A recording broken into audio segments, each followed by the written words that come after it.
हंगामे की वजह से राज्यसभा 2 बजे तक के लिए स्थगित कर दी गई। लोकसभा में विपक्ष की नारेबाजी जारी।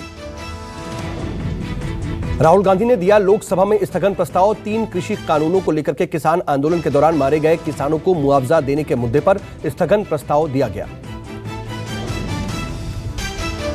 सांसदों के निलंबन पर आज भी प्रदर्शन। गांधी मूर्ति के पास आज भी होर्डिंग लेकर के बैठे हैं निलंबित सांसद। दिल्ली के अंबेडकर सेंटर में बीजेपी संसदीय दल की बैठक हुई। संसदीय दल की बैठक में अमित शाह, जेपी नड्डा, अर्जुन मेघवाल समेत सांसद मौजूद रहे। संसदीय दल की बैठक में पीएम मोदी का हुआ सम्मान। बिरसा मुंडा की जयंती 15 नवंबर को जनजातीय गौरव दिवस घोषित करने पर पीएम का सम्मान किया गया। बैठक में संसद से अनुपस्थित रहने पर पीएम ने लगाई सांसदों को फटकार। सूत्रों से खबर, पीएम ने कहा कि संसद सत्र में कोई भी सांसद अनुपस्थित न रहे। पीएम मोदी ने बैठक में सांसदों को खेल और खिलाड़ियों को बढ़ावा देने को कहा। खिलाड़ियों का प्रोत्साहन बढ़ाना सांसदों का काम है। पीएम मोदी 14 दिसंबर को काशी के जिलाध्यक्ष और मंडल अध्यक्ष को चाय पर बुलाएंगे। जिलाध्यक्ष और मंडल अध्यक्ष से संपर्क और संवाद करेंगे। बैठक में जेपी नड्डा ने सांसदों से कहा, सांसद सूर्य नमस्कार स्पर्धा आयोजित करें और पद्म अवार्ड विजेता के साथ संपर्क में रहें, कार्यक्रम करें। मिशन पंजाब के अरविंद केजरीवाल अमृतसर पहुंचते ही अरविंद केजरीवाल ने उठाया रेत माफिया का मुद्दा। अरविंद केजरीवाल ने कहा, रेत चोरी का पैसा नेताओं की जेब में नहीं, महिलाओं की जेब में जाएगा। मुश्किल है कि उन्हें पता नहीं होगा। आम आदमी पार्टी की सरकार बनेगी, इस अवैध रेता खनन को बंद करेंगे और जो अवैध रेता खनन का पैसा आज नेताओं की जेब में जा रहा है, वो पैसा महिलाओं की जेब में जाया करेगा।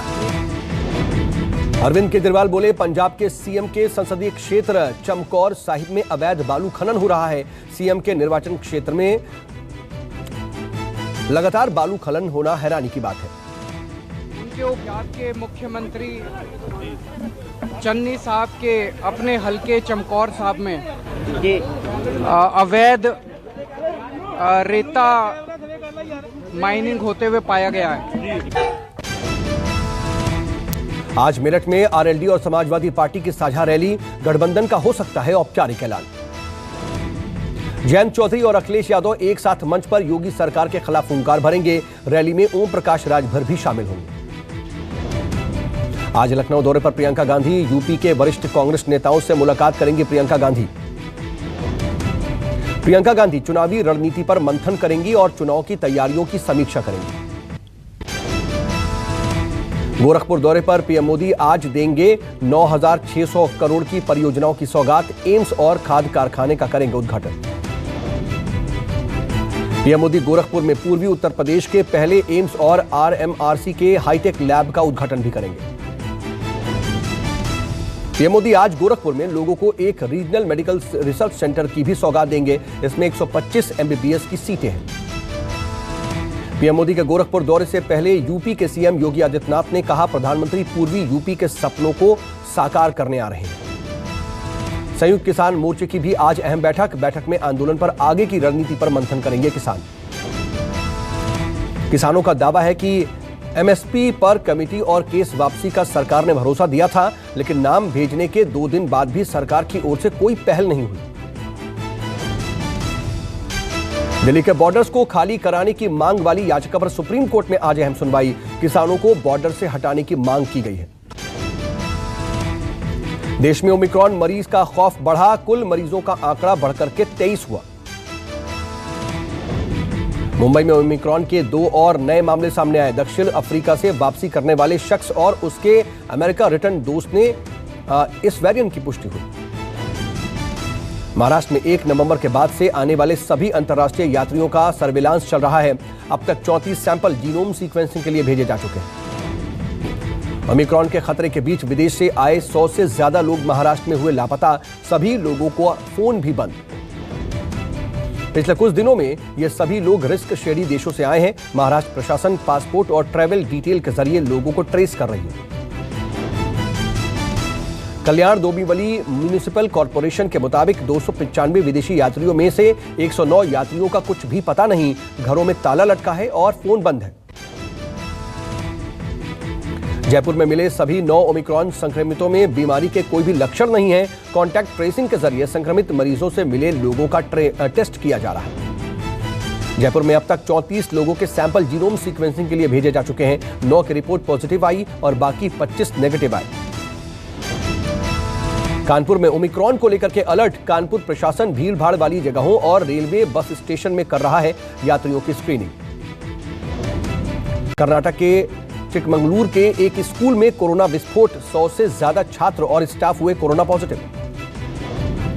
जिला प्रशासन के मुताबिक 7 दिनों के लिए पूरी तरह से सील कर दिया गया है पूरा स्कूल और वहां पर डॉक्टरों और पैरामेडिकल स्टाफ को भी तैनात कर दिया गया है।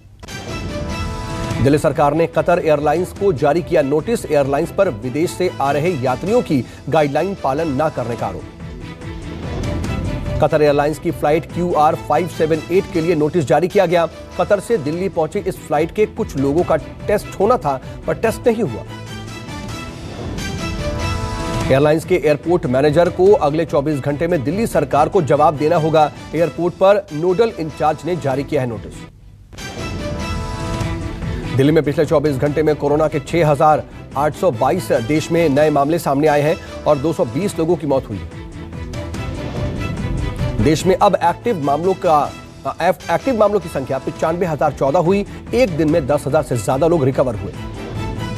देश में अब तक वैक्सीन की 128 करोड़ से ज्यादा डोज दी गई। कल 79,39,038 डोज दी गई।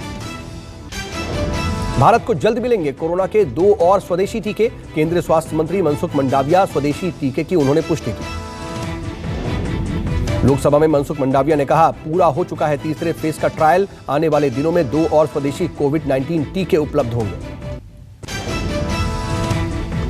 बिहार में कोरोना टीकाकरण के लिस्ट में गड़बड़ी। अधिकारियों ने कहा कि जांच कर होगी कड़ी कार्रवाई। अरवल जिले में करपी के एक स्वास्थ्य केंद्र का पूरा मामला। जांच और वैक्सीनेशन के नाम पर लापरवाही। मामले में 2 ऑपरेटर निलंबित। स्वास्थ्य केंद्र पर फर्जीवाड़ा। कोविड-19 की जांच और वैक्सीनेशन के नाम पर पीएम मोदी, अमित शाह, सोनिया गांधी और प्रियंका चोपड़ा का नाम। गोवा में कांग्रेस को एक और बड़ा झटका लग सकता है। खबर है कि पूर्व मुख्यमंत्री रवि नाइक आज बीजेपी में शामिल हो सकते हैं। महाराष्ट्रवादी गोमांतक पार्टी से सियासी करियर शुरू किया था। रवि नाइक 2 बार गोवा के मुख्यमंत्री रह चुके हैं। बीजेपी सांसद प्रवेश वर्मा ने केजरीवाल सरकार की शराब नीति पर सवाल उठाए। नई आबकारी नीति को लेकर के प्रवेश केजरी सरकार पर बरसे। लोकसभा में शराब की बोतल को लेकर के लेबल लेकर के बीजेपी सांसद पहुंचे और केजरीवाल सरकार पर राजस्व के लिए शराबखोरी को बढ़ावा देने का आरोप लगाया। बिहार में जातीय जनगणना होगी। नीतीश कुमार सरकार अपने स्तर पर जातियों की जनगणना करवाएगी। सोमवार को सीएम नीतीश कुमार ने ऐलान किया, राज्य सरकार अपने खर्च पर जातीय जनगणना करवाएगी। नीतीश सरकार ने इस मुद्दे पर सर्वदलीय बैठक बुलाई है। कर्नाटक भी जातीय जनगणना करा चुका है। कई हफ्तों बाद भी दिल्ली में प्रदूषण से राहत नहीं। बहुत खराब श्रेणी में बना हुआ है एयर क्वालिटी इंडेक्स। अगले 3 दिनों में दिल्ली एनसीआर में और दम घोटू हो सकती है हवा। सफर के मुताबिक कोहरे की वजह से प्रदूषण और बढ़ सकता है। दिल्ली में प्रदूषण को कम करने के लिए छिड़काव। लोक निर्माण विभाग की तरफ से पानी का छिड़काव किया जा रहा है। यूपी के मुरादाबाद में एक नर्सिंग होम में लगी भीषण आग। आग की चपेट में आने से 28 मरीजों को सुरक्षित बचाया गया। अस्पताल के बाहर खड़ी कई गाड़ियां भी आग की चपेट में आ गईं। जानकारी मिलते ही फायर टेंडर की 5 गाड़ियां मौके पर पहुंची और आग पर काबू पाया। मध्य प्रदेश के विदिशा के एक स्कूल में 8 छात्रों के धर्म परिवर्तन का आरोप। गुस्साए स्थानीय लोगों ने स्कूल पर जमकर के पथराव किया। आक्रोशित लोगों को देखते हुए स्कूल में पुलिस लगाई गई। हिंदू संगठनों ने स्कूल प्रबंधन पर 8 छात्रों का ईसाई धर्म में परिवर्तन कराने का आरोप लगाया। यूपी के अमरोहा में पुलिस और बदमाशों के बीच एनकाउंटर। 25,000 के इनामी बदमाश को गोली लगी। कई मामलों में वांटेड था बदमाश। औरंगाबाद से दिल दहला देने वाली हॉरर किलिंग का मामला सामने आया है। बहन को मां के साथ मिलकर के भाई ने मार डाला। पुलिस ने हत्या के आरोप में भाई और मां को गिरफ्तार किया। वारदात के बाद इलाके में दहशत। कानपुर के जंगल से गायब तेंदुए को पकड़ने के लिए आगरा से कानपुर पहुंची वन विभाग की टीम। कड़ी मशक्कत के बाद तेंदुए को पकड़ा गया। मध्य प्रदेश के ग्वालियर में क्राइम ब्रांच ने एक युवक को 5 पिस्तौल के साथ गिरफ्तार किया। मामले की जांच जारी। हैदराबाद के बंजारा हिल्स में पोर्श कार में बड़ा हादसा हुआ है और तेज रफ्तार पोर्श ने टक्कर मारी और इसकी चपेट में आने से 2 लोगों की मौत हो गई। यूपी के मुरादाबाद में नागरिक सुरक्षा दिवस पर रेलवे के कार्यकर्ताओं ने मॉक ड्रिल किया। रेलवे पर हवाई हमले से निपटने का मॉक ड्रिल। सूरत में दक्षिणी गुजरात मंडल ने यौर्न एक्सपो 2021 कार्यक्रम का आयोजन किया। 3 दिन के कार्यक्रम में दूर दूर से लोग पहुंचे। सर्दियों में पर्यटकों का स्वागत करने के लिए तैयार श्रीनगर में हाउस बोट मालिक। बर्फबारी के बाद भारी संख्या में पर्यटक श्रीनगर आते हैं और हाउस बोट का लुत्फ उठाते हैं। हिमाचल प्रदेश के धर्मशाला में पहाड़ों पर लापता हुए 2 ट्रैक्टर्स का शव मिला है और जो ट्रैकर्स थे उनका शव बरामद किया गया है। खराब मौसम की वजह से लापता हो गए थे ट्रैकर्स।